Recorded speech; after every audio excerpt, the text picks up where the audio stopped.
There is a development in this conflict that Western media is almost entirely overlooking, and it may prove to be the most consequential escalation since the war began, not because of the immediate physical destruction, which, while significant, is not the central issue, but because of what it signals strategically, what it reveals about decision-making in Tel Aviv, and what it could set in motion in a direction few observers are fully prepared to assess. Israel struck Anzali, and if you are asking what Anzali has to do with Iran, the key point is that it is not only about Iran. The key point is that it is not only about Iran. Anzali is a port city on the Caspian Sea, and the Caspian Sea is not a Middle Eastern theater.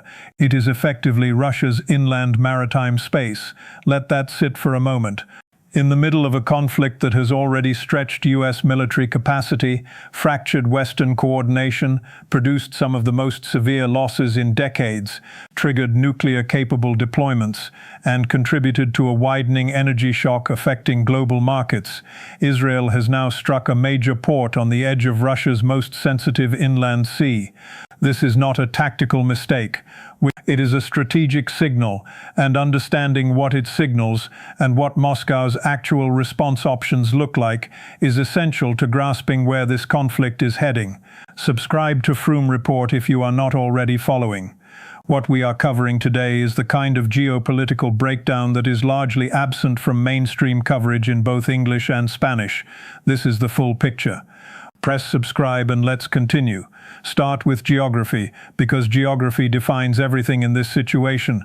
The Caspian Sea is the largest enclosed body of water on Earth, bordered by Russia, Iran, Kazakhstan, Turkmenistan, and Azerbaijan. Russia does not simply border it, it treats it as a core strategic zone. Russian naval assets operate there, and layered military infrastructure surrounds the entire basin. The logistical corridors linking Russia and Iran through the Caspian carry military equipment, commercial cargo, energy supplies, and strategic materials in both directions. These routes pass through ports that Russia effectively treats as part of its extended security perimeter.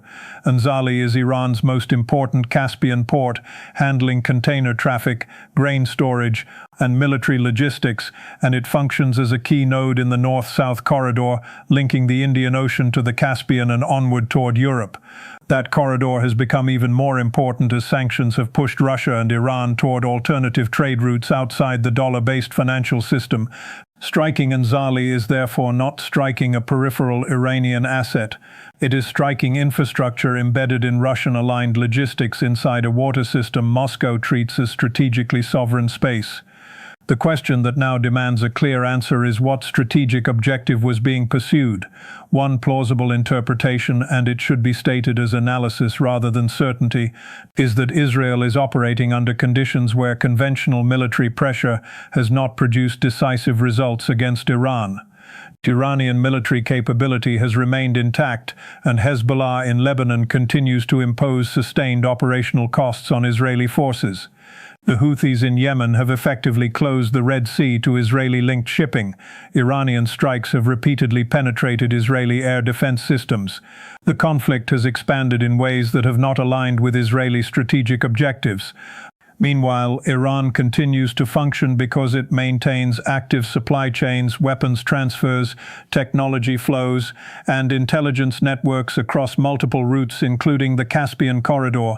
One interpretation of the strike on Anzali is that it was designed to disrupt that logistics architecture. By targeting a key Caspian node, it potentially complicates the transfer of Russian military technology into Iran and slows the flow of air defense systems, drone components, targeting intelligence, and other advanced capabilities that have been feeding Iran's war infrastructure.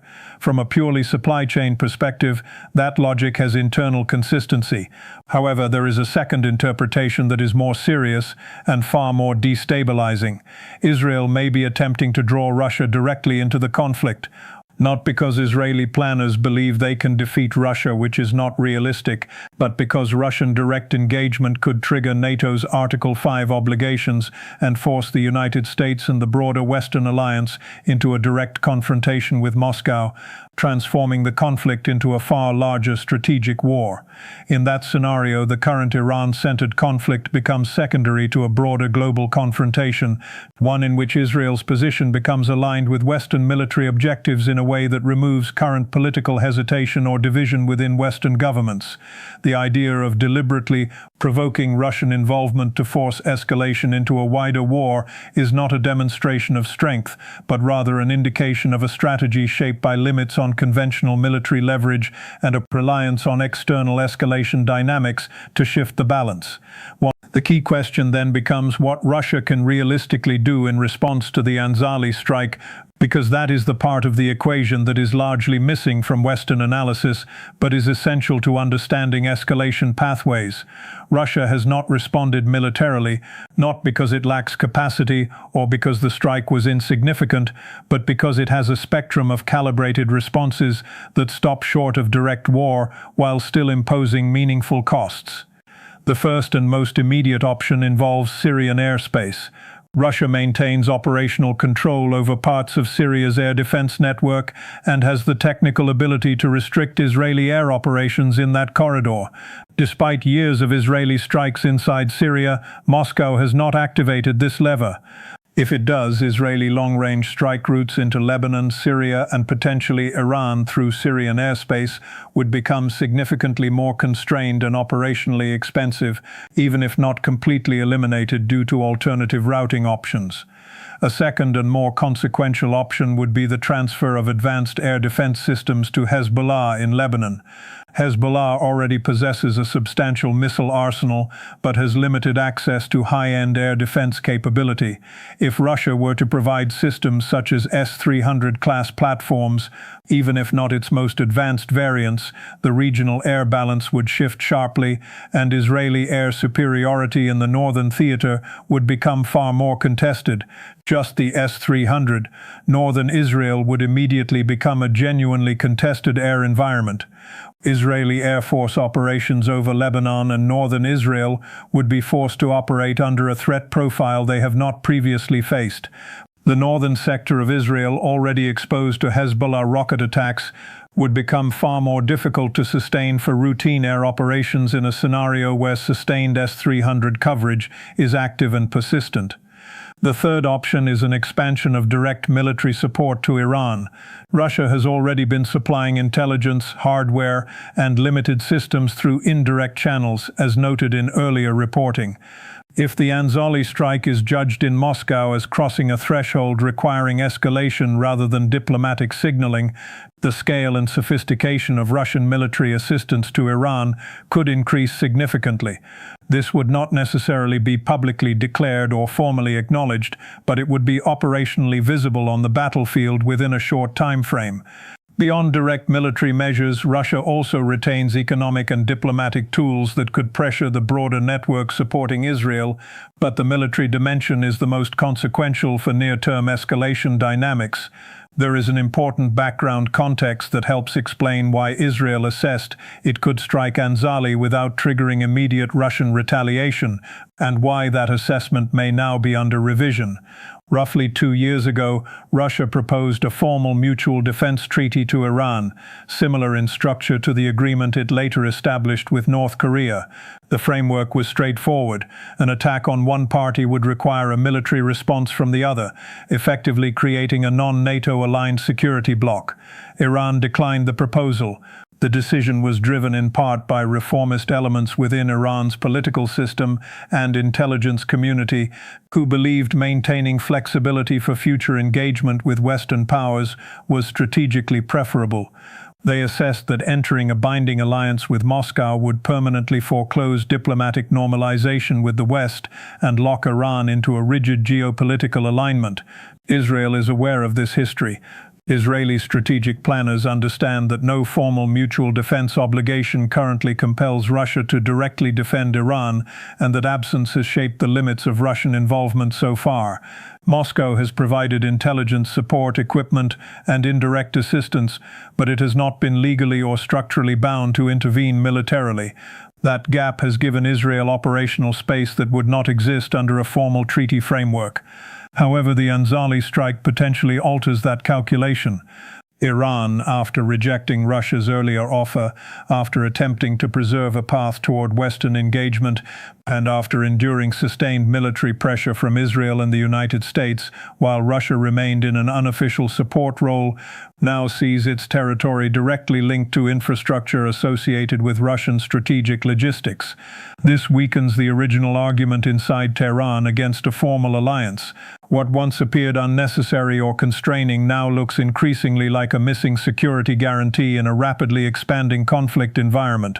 The expectation moving forward is that Iran will revisit the idea of a mutual defense framework with Russia, and unlike before, the strategic conditions shaping that decision will be fundamentally different. Not just the S-300, northern Israel would immediately become a genuinely contested air environment. Israeli Air Force operations over Lebanon and northern Israel would be forced to operate under a threat profile they have not previously faced.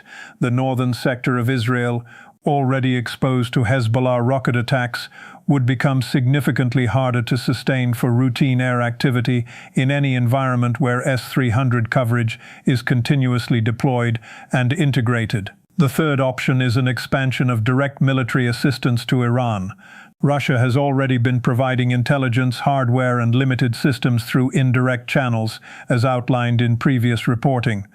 If the strike on Anzali is interpreted in Moscow as a threshold crossing that demands escalation rather than restraint, the scale, speed, and sophistication of Russian support to Iran could increase in a noticeable way.